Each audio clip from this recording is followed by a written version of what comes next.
Today, kids, we're going to talk about probably the most common tactic in chess. It's called a pin. You know, like when your teacher pins an assignment to the board? Well, today, a pin is when two of the other team's pieces are in the same line. Take a look at Mr. King and Mr. Knight. They're on the same diagonal, and lucky for us, our bishop is on that diagonal. Now, what does a pin do? Well, it keeps the other person's piece from running away. In this chess position, if this knight tries to run away, the black king will be in check. That's against the rules, so we say the knight is pinned. If I try to move the knight, you're going to see the computer won't even let me do it. Since moving the knight is against the rules, we call it an absolute pin. It's absolutely not able to move, because the piece behind it would be the king. And we all know by now, it's against the rules to put your king in check. Do you see another absolute pin that white is doing to the black pieces? Well, that would be the rook. Notice the king and the rook are also on the same diagonal, and, lucky for us, our queen's on that diagonal too. So this rook is absolutely pinned. He is stuck. Oh, no. He's like a wrestler when somebody else jumps on top of him. He's stuck to the mat. Here's your challenge, kids. I want you to make a pin. How about using the king and the queen? Pause your videos and figure out how white can do that. Well, here you actually had two answers. You could have used either rook, so it's dealer's choice. Let's go ahead and pick this rook, moving the rook to e1. Notice we're putting our rook on the same line as the two black pieces. This queen is absolutely pinned. If she runs away, she'd be putting her own king in check. That's against the rules. And of course, white has a backup. If the queen takes the rook, we have this other rook that'll swoop over, and white is very happy to trade a rook for a queen. And you know by now, the queen is worth 9 points, the rook is only 5. That's a deal I'll make every day of the week and twice on Sunday. Next position. Okay, I'm going to ask you to find another pin in this position. Pause your videos and have white play a dynamite move. Okay, you actually have to focus on the other person's pieces first. The king and the rook are on the same diagonal. We have a diagonal moving piece. That would be the bishop. The bishop travels up to h5, and this is very similar to the pin in the first position. If the rook tries to run away, that's against the rules. The computer won't even let me do it. Now the best try for black is to move his king to the square f7. I know it's tempting to capture that rook, but sometimes you've got to be a little bit more patient.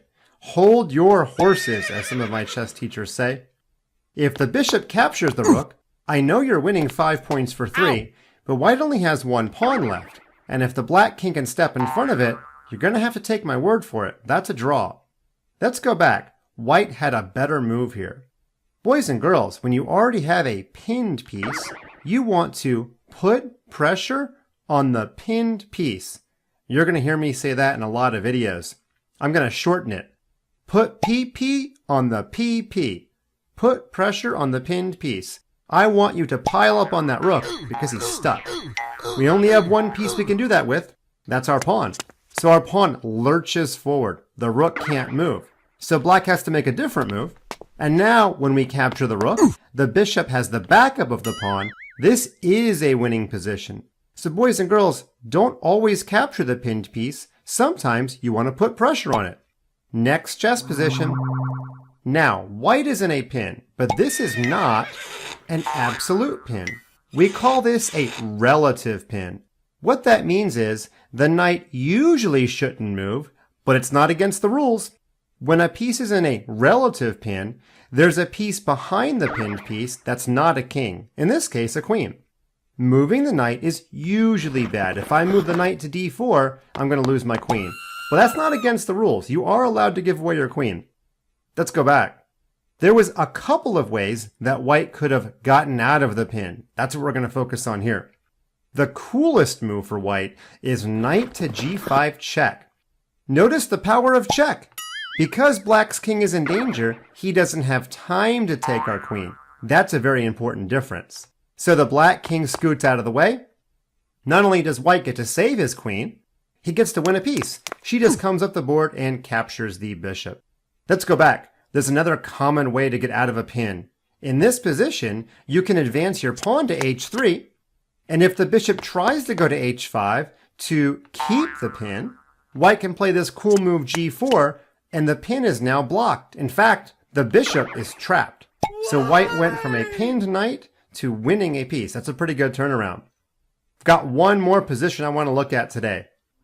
In this position, what I want to show you is that when a piece is pinned, it's not doing the job that it looks like it's doing. Let's start off by figuring out which one of black's pieces is pinned. Well, it's not that easy to see. You have to look at the entire board. It's this pawn.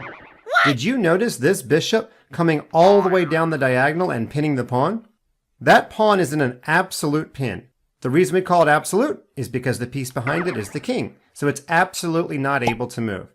Even though it looks like this pawn is guarding the other pawn, what you have to remind yourself is that a pinned piece does not protect. And our queen can travel all the way up the board and capture this pawn. It looks like a bad move, but remember the pawn can't take, it's in an absolute pin. The king has to scoot sideways, and now we get to play our favorite checkmate, the queen and helper mate, which I know you already know about. The queen sits on top of the king, the bishop is the helper, and because we know about pins, we're able to execute a checkmate. Let's review the key ideas.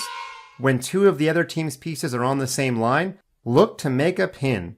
Your queen, your bishop, and your rook can all make pins. If a piece is pinned to the king, it's an absolute pin. Otherwise, it's a relative pin. Just because you're in a pin doesn't mean you can't get out. And also, when a piece is pinned, it's not doing the job that it looks like it's doing. Oh, and don't forget, put PP on the PP and you'll be the pin master.